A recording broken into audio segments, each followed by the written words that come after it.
So while doing all this research, right, and checking these videos out, and we are learning and discovering different things, right? We come across a lot of planets, and a lot of them have these crazy names.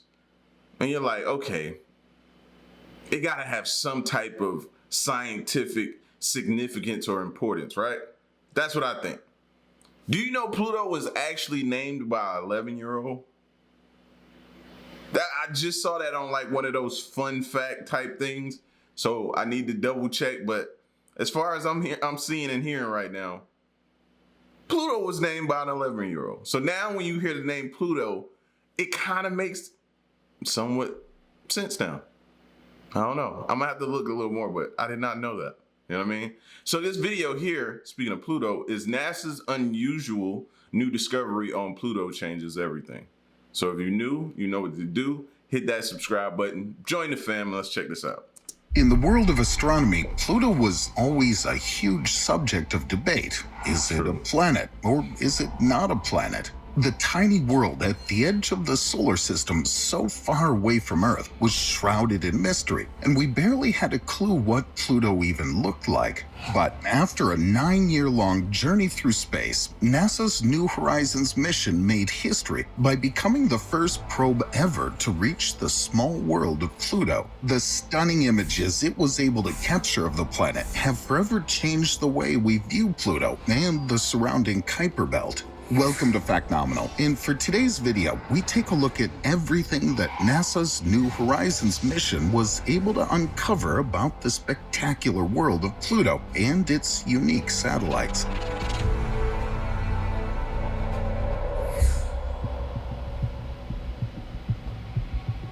Once upon a time, when astronomers and scientists didn't have modern telescopes to point at the sky, Pluto was considered to be the 9th and most distant planet from the Sun. Percival Lowell, an American astronomer back in 1905, actually caught the first hints of Pluto's existence from some odd deviations that he'd observed in the orbits of neighboring planets Neptune and Uranus. He suggested that another world's gravity could be responsible for this, tugging at the two planets from beyond. He did manage to predict its location in 1915, but unfortunately never lived to see it actually be discovered. It wasn't until 1930 when Clyde Tombaugh at the Lowell Observatory in Flagstaff, Arizona, used predictions from Lowell and other astronomers to truly discover the little planet. Named after the Roman god of the underworld, after being suggested by 11-year-old Venetia Burney of Oxford, England. The name... Well, look there. It was confirmed. An 11-year-old.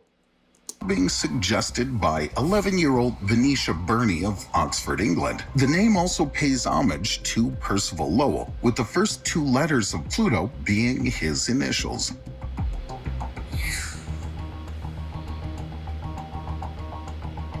There had been many theories and predictions about Pluto following its discovery, but no actual data or images as evidence to support them. Astronomers and scientists used various methods to try and get a glimpse of the planet for years, but to no avail. It was simply too far away to observe properly. But finally, NASA began work on a mission to get up close and personal with the New World, a $700 million mission to be exact. On January 19, 2006, a spacecraft called the New Horizons mission was launched at Cape Canaveral to study the neighboring planets.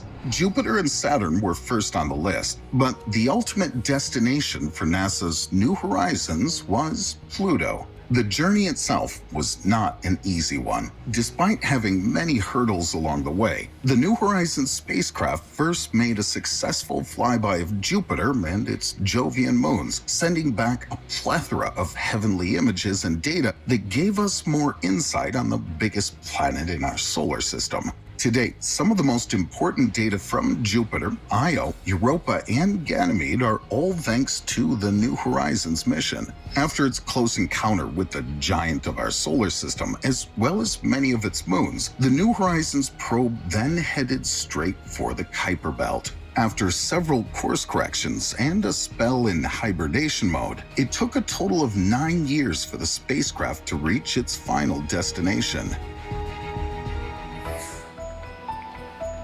Yeah, that still continues to get me, man. Just the distance and the time, bro. Like that's why I couldn't work for NASA. I couldn't be a part of it, bro. I want to be. I would love to be inside there one day and checking it out and being there. But I just imagine designing something and it's a 9-year wait.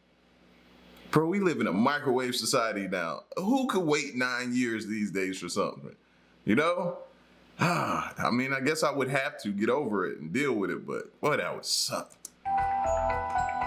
On July 14th, 2015, the New Horizons mission officially reached Pluto. At this time, it did a quick flyby of the planet, but was able to capture roughly 6.45 gigabytes of readings with its camera, particle sniffers, and dust detectors. This may not seem like a lot back here on Earth, perhaps taking an average of a few minutes to download the data nowadays. But when you're so far away in space, transferring data is a whole different ballgame. Seeing as the spacecraft was 2.9 billion miles, or 4.8 billion kilometers away from planet Earth, it took a whopping 16 months for the data to actually make its way back to us. As it was doing so, the spacecraft continued its exploration of the Kuiper Belt, the third region of the solar system as you move outward from the sun.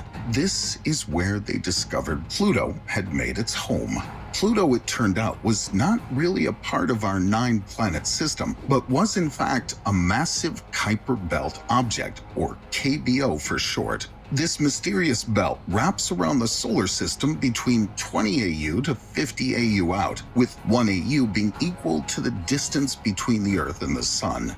The belt is completely filled with icy bodies called Kuiper Belt objects, and Pluto happens to be one of the largest ones there. Data from the mission shows that there's an estimated 35,000. So all that stuff we learned in school about Pluto and it was a part of it. It was just not true? Was wrong? Go figure. And let me make sure I heard that right. 20 AU to 50 AU out, with 1 AU being equal to the distance between the Earth and the Sun. The belt is completely filled with icy bodies called Kuiper Belt objects, and Pluto happens to be one of the largest ones there. Wow. Data from the mission shows that there's an estimated 35,000 space rocks floating through the region. And these aren't just any space rocks, but are actually thought to be the remnants left over from the formation of the solar system. Studying these ice rocks would undoubtedly help us gain a much more comprehensive understanding of the early days of formation and help us to understand our own solar system better. Before the New Horizons mission sent back data about the belt, the only way we'd ever seen these floating ice bodies was in the form of comets. But what we usually see of a comet is after they've already been warmed up and changed by the sun. The mission gave us the opportunity to witness these objects in their natural habitat before moving on to discover more about Pluto.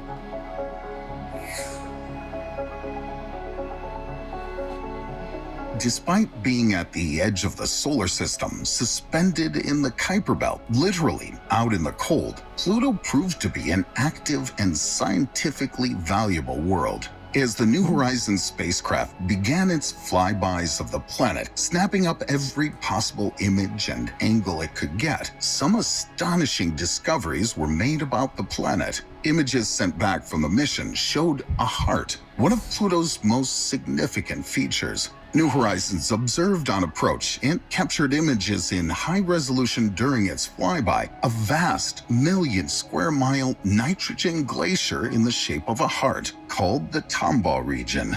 On the left, we have a region known as Sputnik Planitia, which literally forced the dwarf planet to reorient itself in a way that its basin now faces its moon, Charon. The stunning nitrogen glacier stretches out for about 600 miles along the left lobe of the Tombaugh region and is currently the largest known glacier in the solar system.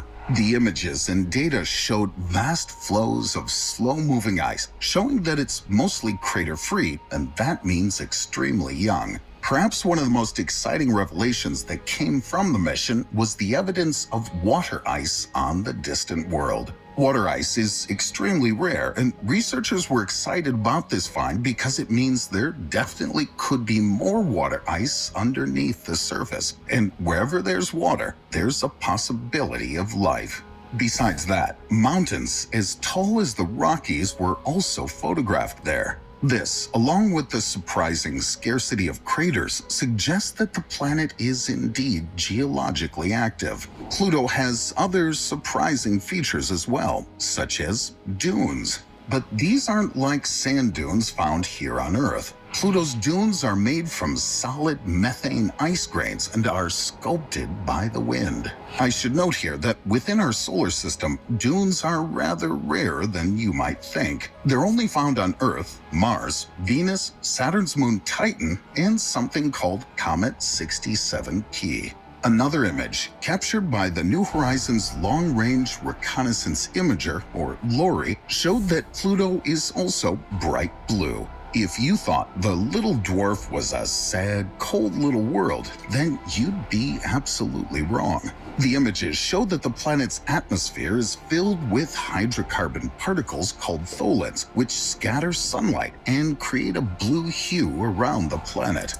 Which is crazy because I was under the impression that with it being so far away from the star or the sun, that the blue color was the representation of the cold, how cold it was there. Now, it's still receiving heat. Like, I don't know what to, like, do you ever feel like, man, what do I believe these days? And I get we're gaining more knowledge and information. The longer we go, the more things we send out into space and discoveries we make. I get that. That's not what I'm talking about. I'm just saying, like, I'm hearing conflicting things in the same time frame. You know what I'm saying? Like, you hear one video would say this and then another one would say that. So I guess we just got to keep going and gather more information and lean towards the majority. Showed that the planet's atmosphere is filled with hydrocarbon particles called tholins, which scatter sunlight and create a blue hue around the planet. The New Horizons mission also clarified that Pluto was in fact much bigger than previously thought. It has a diameter of 1,473 miles, quite large enough to be considered a planet again. Of course, the spacecraft didn't stop there and even snapped some incredible images of Pluto's moons. It turns out that Pluto's moon Charon is a wild, wild world. Data sent back from the mission suggests that Charon may actually have a liquid ocean hiding beneath its icy crust. The four smaller moons, Styx, Nix, Kerberos, and Hydra, were found to be spinning very rapidly, unlike the other satellites in the solar system, all while keeping one side facing Pluto.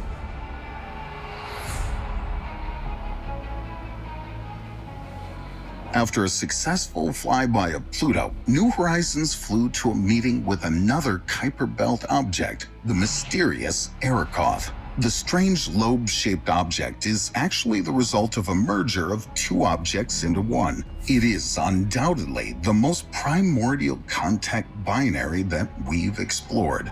The images taken upon approach showed that it bears an uncanny resemblance to an icy snowman. This Kuiper Belt object, nearly 4 billion miles away from Earth, may actually hold some key answers to other primordial objects in the Kuiper Belt. In 2019, the team studying the Kuiper Belt object finally announced that Arrokoth's key features would be getting actual names of their own. The names of the distinct features of the object were approved by the International Astronomical Union and followed the same theme of the Arrokoth name, which means sky in the Powhatan Algonquin Native American language. In the breathtaking close-up image of the object, a near circular arc on the larger lobe of Arrokoth, the neck, and a larger crater in the smaller lobe are the three features gaining new names. The arc will be named... Yes, it kind of looks like a person. You know what I mean? Or a bottle of Patron. I can see both. I see like a little person or a bottle of Patron. Whichever one of y'all want to call it. A smaller lobe are the three features gaining new names.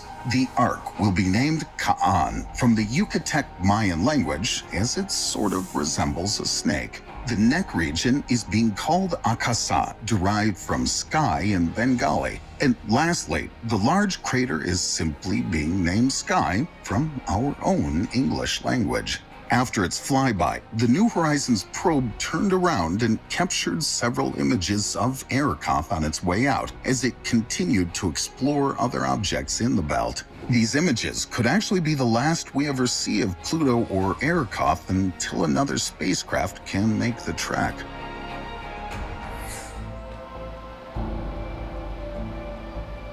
The Voyager spacecraft have proven that humankind's drive for searching out the unknown and exploring the worlds beyond knows no bounds. The two legendary sister spacecraft have already entered interstellar space and have ushered us into a whole new world of possibilities. But nothing is expected to last forever, and most especially not a man-made spacecraft, no matter how spectacular it might be. In the case of NASA's New Horizons mission, it's expected to last another 16 and a half years. Traveling around 311 million miles or 500 million kilometers per year, which is about equal to the distance from Earth to Jupiter, the team has suggested they might only be able to study one more region in space before time runs out.